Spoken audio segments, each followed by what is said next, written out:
اعوذ باللہ من الشیطان الرجیم بسم اللہ الرحمن الرحیم یؤتی الحکمت من یشاء ومن یؤت الحکمت فقد اوتی خیرا کثیرا وما یذکر الا اولو الالباب۔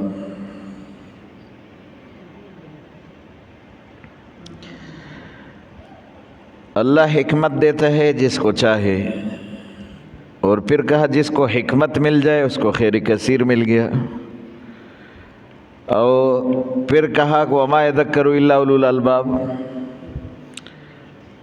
فن اور نصیحت حاصل نہیں کرتے مگر وہ لوگ جو صاحب عقل ہو۔ حکمت کے بارے میں کل یہ کہا گیا تھا کہ حکمت سے مراد علم ہے، حدیث ہے۔ مفسرین کے مختلف رائے ہے اس میں، اور حکمت کے مختلف معنی۔ بعض مفسرین نے لکھا ہے حکمت سے مراد نبوت ہے، اور بعض نے لکھا ہے کہ حکمت سے مراد علم ہے، بعض نے لکھا ہے کہ حکمت سے مراد عقل ہے، اور بعض نے لکھا ہے کہ حکمت سے مراد تفقہ فی الدین، سمجھ ہے، دین کی سمجھ ہے۔ بعض مفسرین نے لکھا ہے حکمت سے مراد قرآن ہے، جس کو قرآن دیا گیا اس کو خیر کثیر دیا گیا، اور بعض نے لکھا ہے کہ حکمت اس سمجھ اور بوجھ جس کے ذریعے اللہ کے حکم، اللہ کا حکم اور رسول صلی اللہ علیہ وسلم کی فرمان سمجھ میں آئے، وہ سارا علم حکمت ہے۔ یہاں حکمت کی تعریف کی گئی ہے کہ من یؤتی الحکمت فقد اوتی خیرا کثیرا، جس کو حکمت ملا اس کو خیر کثیر ملا۔ اور خیر کثیر کیا ہے کہ اللہ پاک ہر قسم کا دروازہ اس کے لیے کھول لیتے ہیں، وہ خیر کثیر ہے۔ تو حکمت کا معنی سب سے زیادہ یہی درست ہے، جس کو دین کی سمجھ دی گئی، یہی خیر کثیر ہے۔ اور حضور صلی اللہ علیہ وسلم نے فرمایا دین اور اس کی سمجھ یہ اللہ کی بہت بڑی نعمت ہے جس کو اللہ پاک دے دیتے ہیں، اور جس کو دین ملا اللہ کے خزانوں میں اس کو سب سے بہترین نعمت مل گئی، بہترین چیز اس کو ملا۔ حکمت سے مراد علم ہے، حکمت سے مراد سمجھ ہے، حکمت سے مراد وہ عقل جس کے ذریعے تم علم حاصل کر کے اور سمجھ بوجھ حاصل کر کے پھر اچھے فیصلے کرتے، اس کو حکمت کہتے ہیں۔ وما یذکر الا اولو الالباب، اور پھر کہا کہ یہ صاحب عقل کو ہی ملتے ہیں، کیونکہ غور اور تدبر صرف وہ کرتے جو صاحب عقل ہو، اور وہ صاحب عقل نہیں جو اپنے عقل کو صرف دنیا کے لیے استعمال کرے۔ صاحب عقل وہ ہے جس کا عقل دین پہ خرچ ہو، جس کا عقل اللہ کے احکام پر خرچ ہو، وہ صاحب عقل ہے۔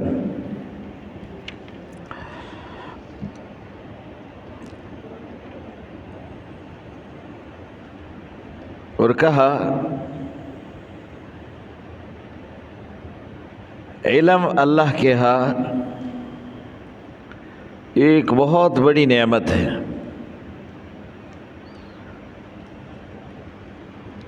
حضور صلی اللہ علیہ وسلم نے فرمایا، حضرت ابو ہریرہ رضی اللہ عنہ کی روایت ہے، جس کو اللہ علم دے، علم سے اللہ کی معرفت حاصل ہوتے، اللہ کی پہچان حاصل ہوتے، تو وہ جو تفقہ فی الدین، دین کی سمجھ حاصل کرے، ایسے فقیہ شیطان کے لیے 1000 عابدوں سے بھی زیادہ باری ہے۔ ایسا فقیہ زیادہ باری ہے شیطان کے لیے 1000 عابدوں سے، کہ 1000 عابدوں کو وہ آسانی سے دھوکہ دے سکتے ہیں، لیکن ایک فقیہ اس کو وہ دھوکہ نہیں دے سکتا، اس کے لیے وہ یہ مشکل ہو جاتے ہیں۔ اور رسول اللہ صلی اللہ علیہ وسلم نے فرمایا جو طلب علم میں نکلتا ہے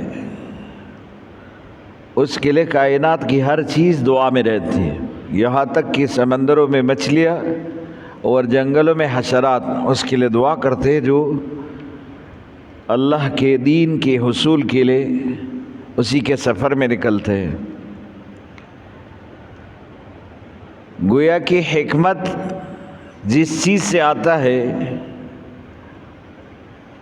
وہ علم ہے اور وہ سمجھ ہے۔ صحابہ کرام کہتے ہیں کہ ہم تو 10 آیتیں سیکھتے تھے، پھر اگلے 10 آیت جب سیکھتے تھے تو اس سے پہلے وہ جو 10 آیتیں ہم نے سیکھی اس پر کتنا عمل کیا، سب سے پہلے وہ اپنے عمل میں لاتے تھے، پھر آگے 10 آیتیں سیکھتے تھے۔ اور علم تو عمل کا ہی نام ہے۔ اور ایک حدیث ہے جس میں رسول اللہ صلی اللہ علیہ وسلم نے فرمایا، حضرت انس رضی اللہ عنہ کی روایت ہے، قیامت کے دن کل اللہ پاک جب اپنے کرسی پر اللہ پاک بیٹھیں گے اور پھر حساب شروع ہوگا تو اللہ پاک سب سے پہلے علماء کو الگ کریں گے اور اس کو یہ کہیں گے کہ تم الگ ہو جاؤ، میں نے آپ کو علم اس لیے نہیں دیا کہ میں آپ کو تکلیف دوں، اب آپ کو نجات، آپ کے لیے نجات ہی نجات ہے، آپ الگ ہو جاؤ، یعنی آپ کے لیے اللہ کی طرف سے نجات کا فیصلہ ہے، میں نے آپ کو علم اس لیے نہیں دیا کہ میں آپ کو تکلیف دے دوں۔ اور اسی طرح حدیث رسول اللہ صلی اللہ علیہ وسلم نے فرمایا جس کا مفہوم ہے کہ اگر ایک آیت تم قرآن کے سیکھ لو تو یہ اس کے مقابلے میں اگر 1100 رکعت اگر آپ نفل پڑھے جس میں آپ کا بہت سارا وقت خرچ ہوتا ہے، بہت سارا محنت، وہ آیت میں اتنا وقت نہیں خرچ ہوتا جتنا 100 رکعت نفل میں خرچ ہوتے ہیں، تو یہ آپ کے لیے ثواب میں زیادہ ہے۔ اور دوسرے حدیث میں رسول اللہ صلی اللہ علیہ وسلم نے فرمایا کہ علم کا ایک باب سیکھ لیا تو یہ آپ کے لیے 1000 رکعت نفل سے بہتر ہے۔ اور یہ فرمایا کہ اگر آپ نے علم سیکھا ہے اس پر ابھی عمل کیا ہی نہیں لیکن سیکھا ہے، ابھی آگے عمل کا مرحلہ باقی ہے، تب بھی اللہ پاک کی طرف سے اتنا اجر ہے، عمل کیا تو پھر تو اجر اور ڈبل ہو جائے گا۔ ایک عورت آئی، یا رسول اللہ میں مسکین ہوں، میرے شوہر مسکین ہے، اس کے پاس کچھ نہیں ہے،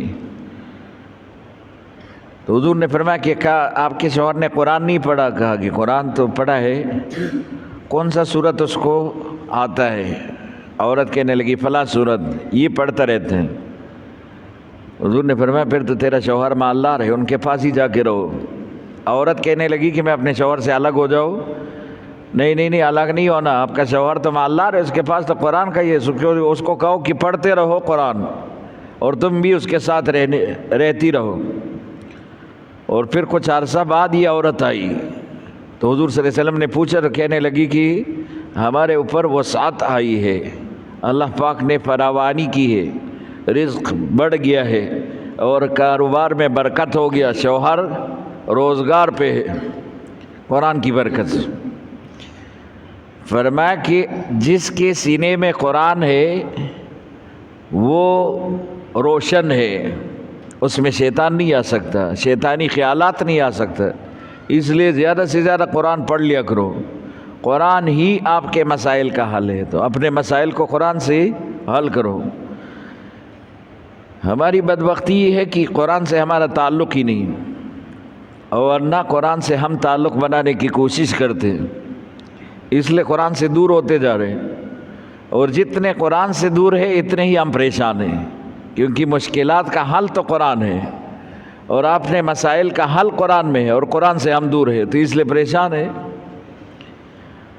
قرآن ہی ہر آیت جو ہے ہر بیماری کا شفا ہے، اور پھر خاص طور پر کچھ آیت ایسے ہیں جس کا مفہوم اور معنی بھی وہی بنتے، وہ تو علماء نے ہی لکھا ہے کہ وہ تو خاص طور پر اسی بیماری کے لیے جس میں اس کا ذکر ہے اسی کے لیے شفا ہے۔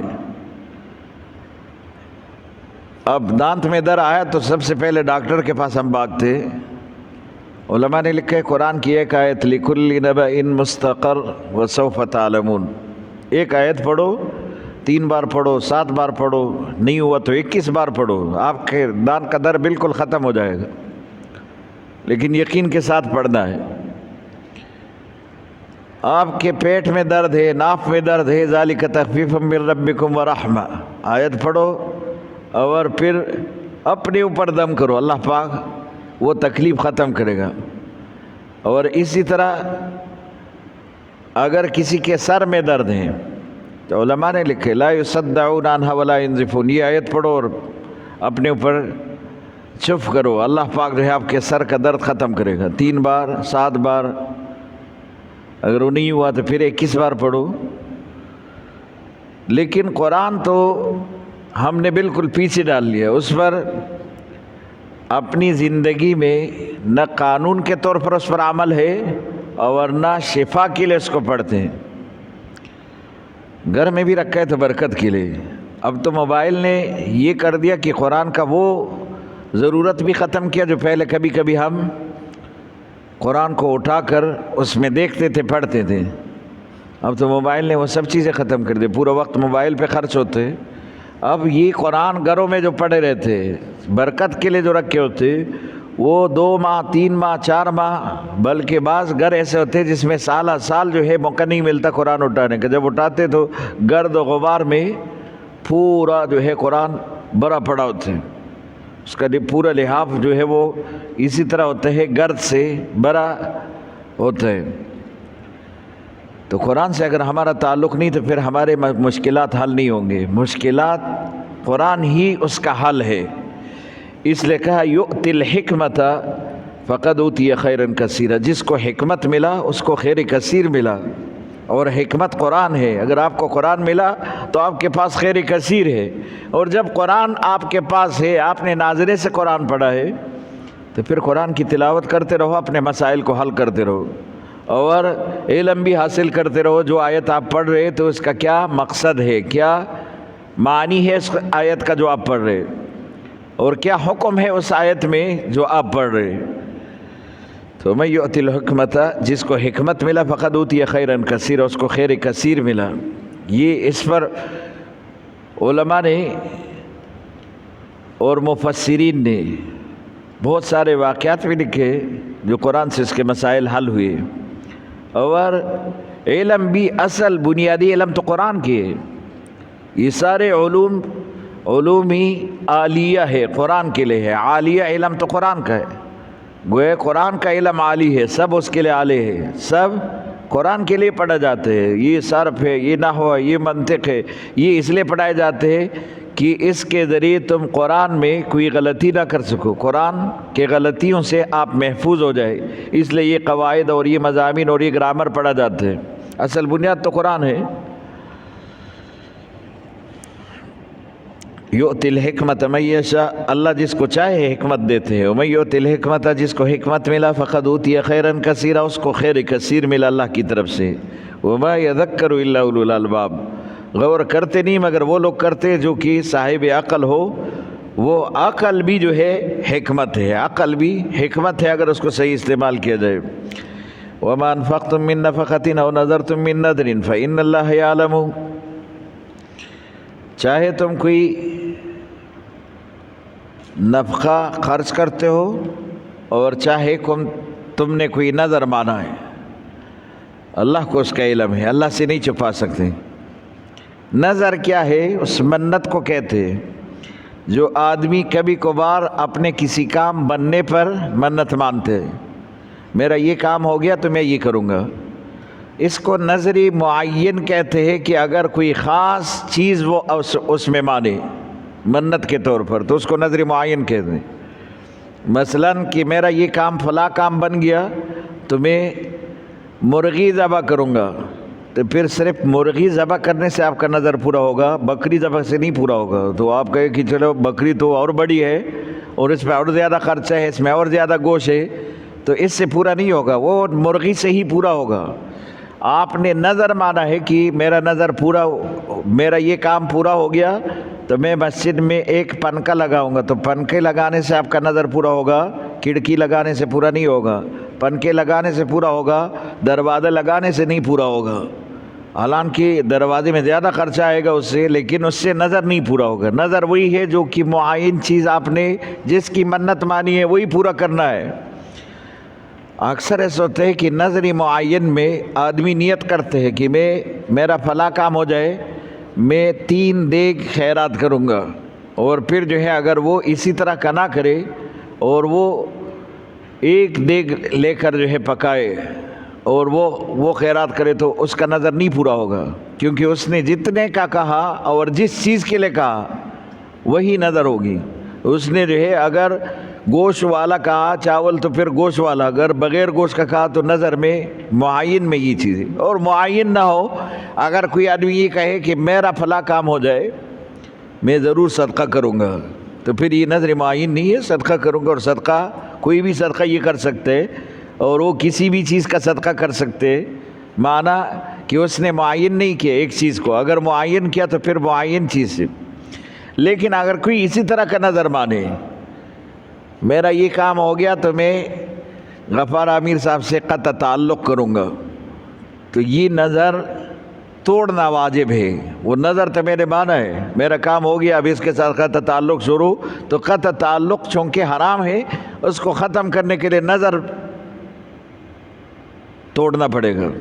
حضرت عائشہ رضی اللہ عنہ اپنے بھانجے عبداللہ ابن زبیر رضی اللہ عنہ کے ساتھ کسی چیز پر اس کی مخالفت ہو گئی. حضرت عائشہ رضی اللہ عنہ نے نظر مانی اور یہ کہا کہ میں ان سے بالکل جو ہے وہ بات نہیں کروں گی. اور یہ اس نے جو ہے ایسے نظر مانی کی، وہ تو ایک قسم کا قطع تعلق پر جو ہے وہ ایک گناہ والی جو ہے نظر تھی. تو پھر حضرت عائشہ رضی اللہ عنہ کے پاس صحابہ کرام کے پیغامات بھی ہے، لیکن نہیں مان، کہا کہ سخت قسم کا نظر ہے، میں بالکل عبداللہ ابن زبیر سے بات ہی نہیں کروں گی. اور عبداللہ ابن زبیر نے بھی ایک فتویٰ ایسا دیا تھا جس پر حضرت عائشہ رضی اللہ عنہ ناراض ہو گئی تھی. بانجے تھے تو وہ جو کہ حضرت عائشہ رضی اللہ عنہ کے قریبی رشتہ دار تھے، حضرت عبداللہ ابن زبیر کو چادر میں چھپا کر دروازے کے پاس لے گئے. جب پتہ چلا کہ یہ معاملہ تو سال بھر ہو گیا اور یہ نظر ختم ہی نہیں ہو رہا، تو چادر میں چھپا کے دروازے کے پاس گئے، ہمیں اجازت ہے اندر آنے کی. وہ تو ایسے رشتہ دار تھے جسے کوئی پردہ نہیں تھا، تو حضرت عامہ عائشہ نے کہا کہ جی اجازت ہے کہ ہم سب آ جائے. تو یہ تو چھپے ہوئے تھے، اس کو نہیں پتہ تھا کہ اس میں یہ بھی ہے. عبداللہ ابن زبیر جب اندر گئے تو یہ بانجے تھے، فوراً جو ہے وہ چادر سے نکلے اور حضرت عائشہ رضی اللہ عنہ سے ملے. حضرت عائشہ رضی اللہ عنہ نے کہا کہ میرے تو اسی طرح کا سخت قسم کا نظر مانے، تو کہا کہ نظر توڑ دو، اس نظر کو توڑ دو. 40 غلام آزاد کیے تھے حضرت عائشہ نے نظر توڑنے کی، کہ میرے نظر توڑا ہے اور اس پر جو ہے ابھی 40 غلام آزاد کیے.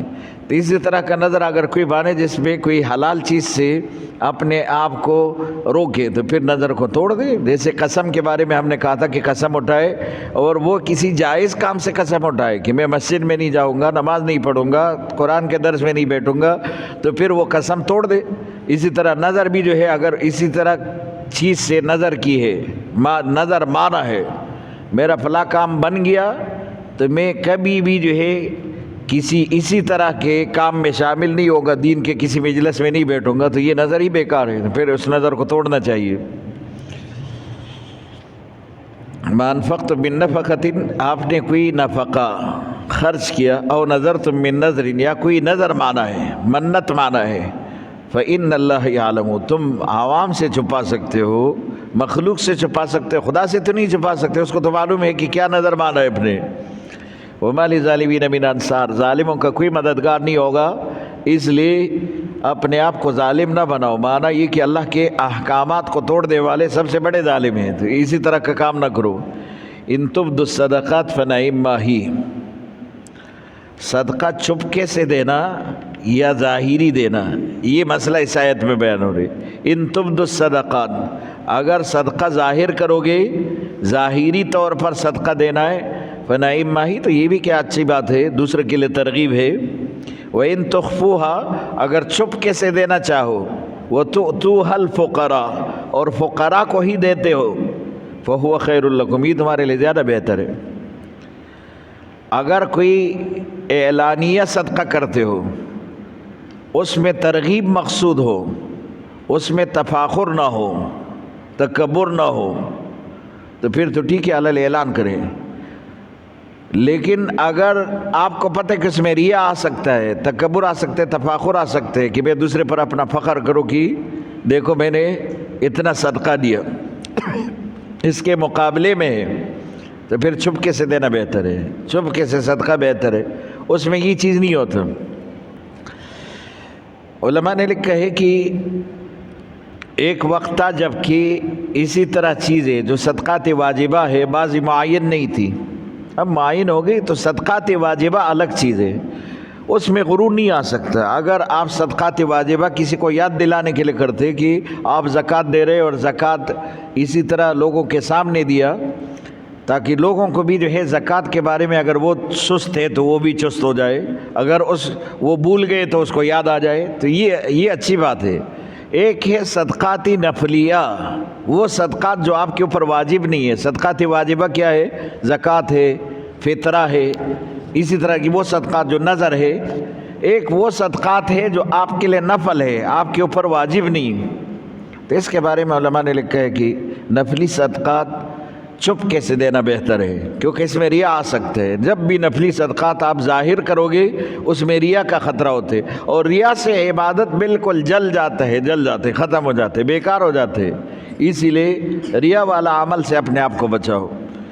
کل قیامت کے دن ایک آدمی پہاڑوں جتنا جو ہے اس کے پاس اعمال ہوں گے، نیک اعمال، لیکن جب وہ اعمال اس کے دیکھے جائیں گے اس میں ریا ہوگا تو وہ سب کے سب جو ہے بیکار ہو جائیں گے، اس پر کوئی اجر اس کو نہیں ملے گا۔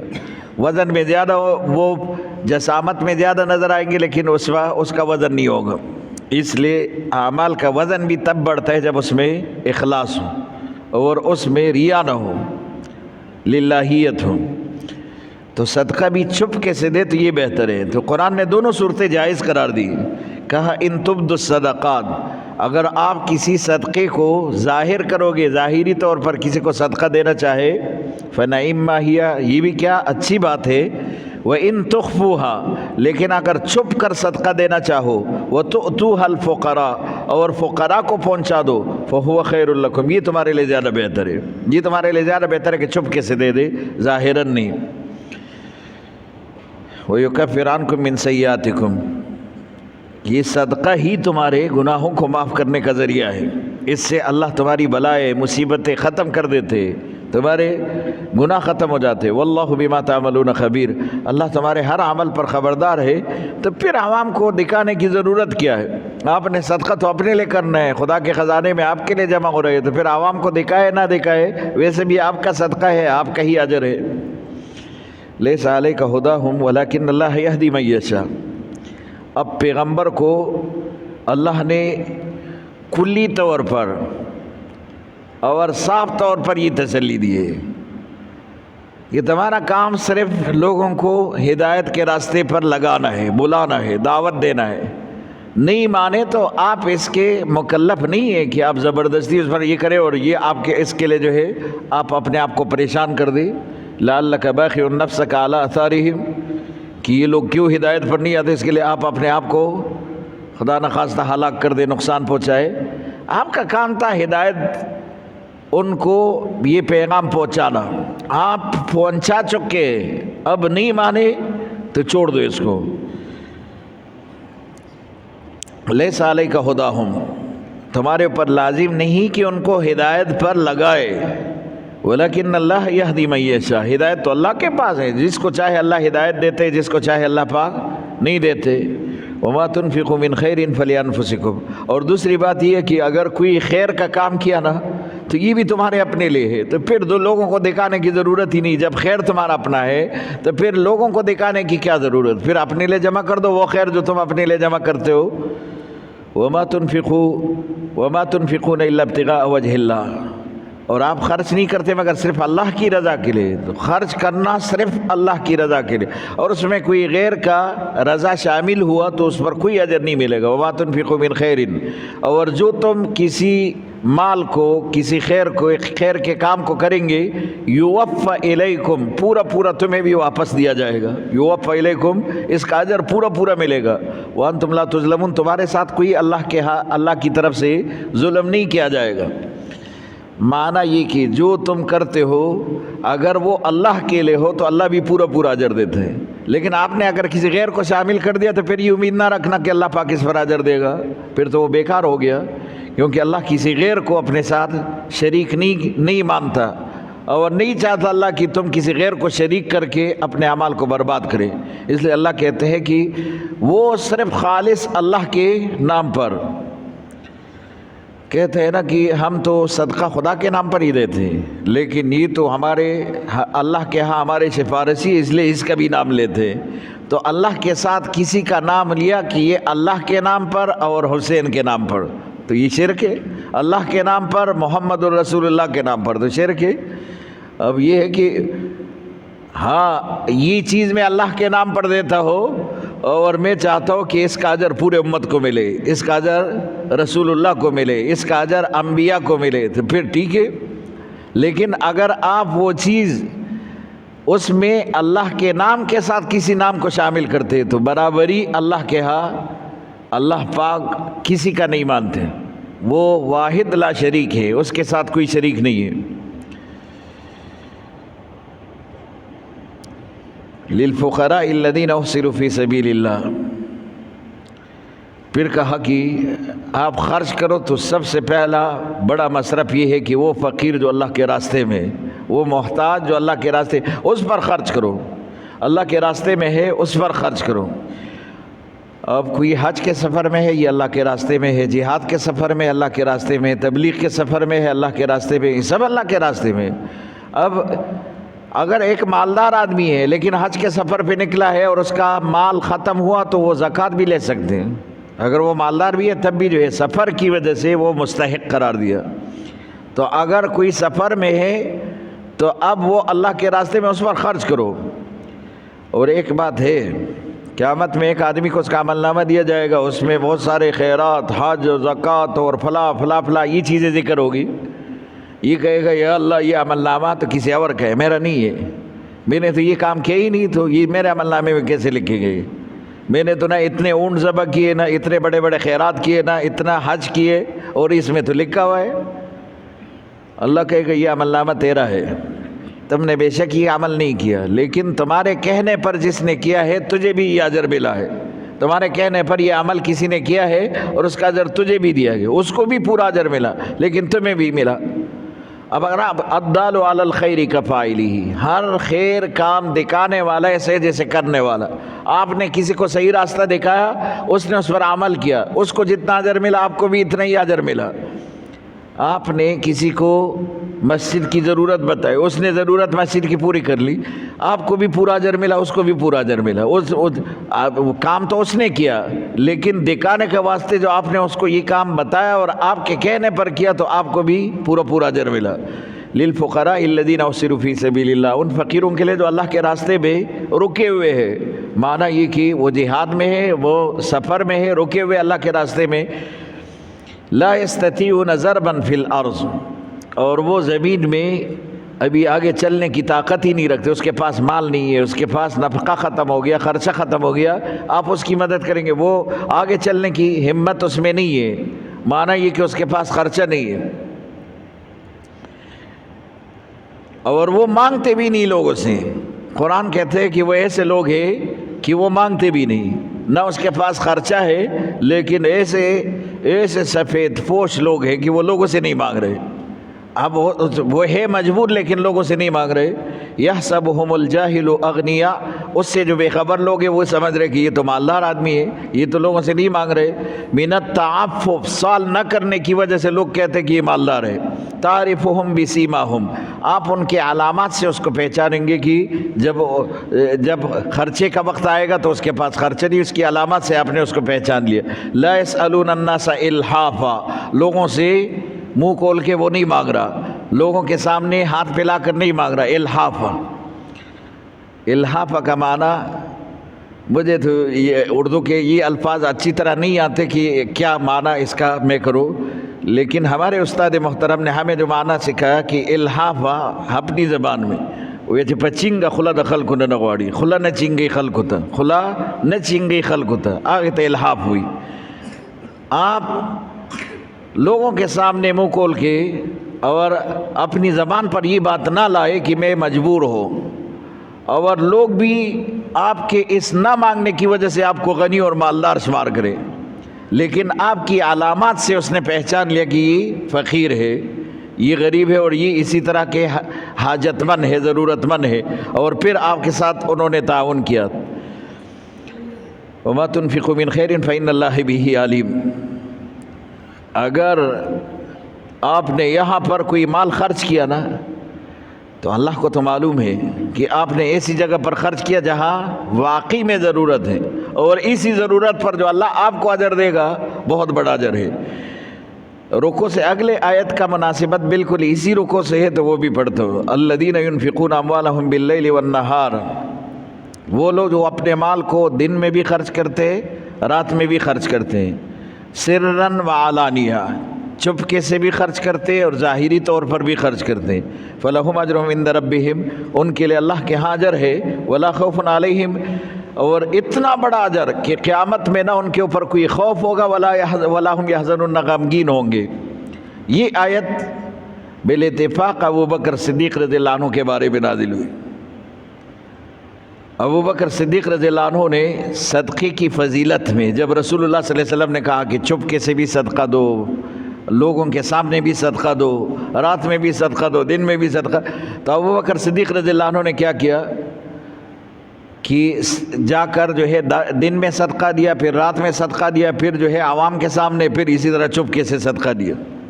اور بعض کہتے ہیں کہ یہ آیت نازل ہوا تو اس آیت پر سب سے پہلے ابو بکر صدیق نے عمل کیا، اس لیے اس عمل کو، اس آیت کو ابو بکر صدیق کے ساتھ خاص کرتے ہیں کہ جب یہ آیت نازل ہوئی کہ صدقہ وہ ہے جو دن میں، جو رات میں، جو چھپ کے، جو اعلانیہ صدقہ کرے.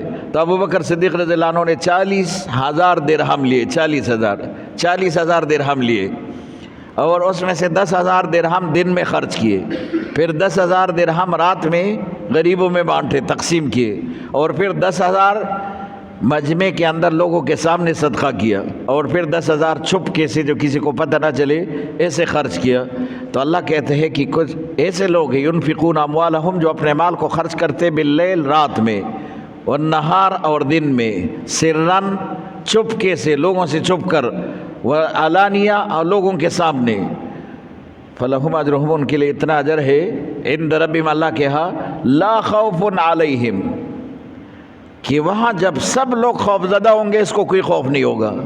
اس کا یہ صدقہ ان کو اس خوف سے بچائے گا. ولا ہم یحزنون، اور غمگین بھی نہیں ہوں گے. ہر آدمی غم میں ڈوبا ہوگا اور اس کو غم نہیں ہوگا، کیونکہ اس کا یہ صدقہ اس وقت اس کا کام آئے گا. تو یہ بہت بڑا اجر ہے کہ آدمی صدقہ بھی دے اور مصرف میں بھی دے. صدقہ ہو لیکن مصرف کے اندر، صدقہ ہو مصرف کے اندر، صدقہ ہو سنت کے مطابق، کہ جیسے ریا سے آپ اپنے آپ کو بچائے، اسی طرح آپ تکبر اور تفاخر سے اپنے آپ کو بچائے، اور مصرف بھی آپ کو معلوم ہو کہ یہ مصرف ہے، وہاں پر خرچ کرے. ایسے سفید پوش لوگ آپ معلوم کرے کہ وہ لوگوں کے سامنے اسی طرح ہاتھ پھیلا کر نہیں مانگتے، لیکن آپ کو پتہ ہے آپ کے پڑوس میں، آپ کے محلے میں، آپ کے علاقے میں، اور آپ کو معلوم ہے کہ یہ آدمی مجبور ہے، اور آپ چپکے سے جا کر اس کی اس ضرورت کو پورا کرتے جو ان کا ضرورت آپ کو معلوم ہے. یہ کہتے سب سے بڑا صدقہ یہ ہے، سب سے بڑا صدقہ یہ ہے، اور سب سے زیادہ اجر اس پر ہے. اور پھر قرآن نے جتنے صدقے کے وہ جیسے قرآن نے کیفیت اور حالات بتا دیے. کہ آپ چھپکے سے بھی صدقہ دے سکتے، اعلانیہ بھی دے سکتے. اگر تکبر اور اس کا خطرہ نہ ہو تو لوگوں کے مجمع میں بھی آپ صدقہ دے، تاکہ لوگوں کو ترغیب ہو جائے کہ آپ صدقہ دے رہے تو لوگ بھی صدقہ دے رہے. لیکن اگر آپ کے دل میں اس پر غرور و تکبر آتا ہے، تفاخر آتا ہے، ریا آتا ہے، تو پھر علل اعلان صدقہ نہ دے، لوگوں کے مجمع میں پھر چپکے سے دے دے. بہترین صدقہ بھی وہ ہو کہ ایک ہاتھ سے دے اور دوسرے ہاتھ کو پتہ نہ چلے، یہ صدقہ بہترین ہے.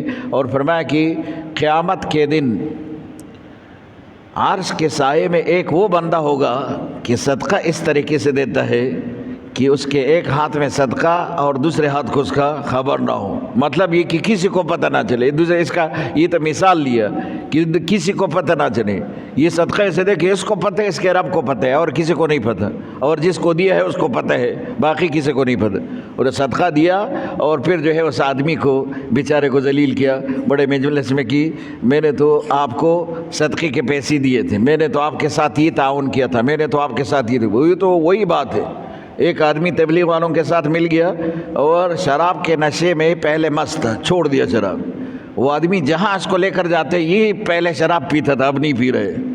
اور 10 بندوں کو بتایا، اس نے کہا اتنا ذلیل تو میں پہلے کبھی نہیں ہوا جتنا آپ نے مجھے ابھی ذلیل کیا. اگر شراب میں نے چھوڑ دیا تو چھوڑ دیا، اس کا ذکر کرنے کی ضرورت کیا ہے کہ آپ ہر آدمی کو سب سے پہلے میرا تعارف اس طرح کرتے کہ یہ پہلے شراب پیتا تھا اب نہیں پی رہے. تو اس کی ضرورت ہی نہیں کہنے کا. اگر آپ نے صدقہ دیا تو مجمع میں اس کو بتانے کی ضرورت ہی نہیں کہ پھر جو ہے اس آدمی کو سامنے ٹارگٹ بنا کر کے فلاں کو میں نے فلاں وقت میں اس کے ساتھ اتنا تعاون کیا تھا. آخر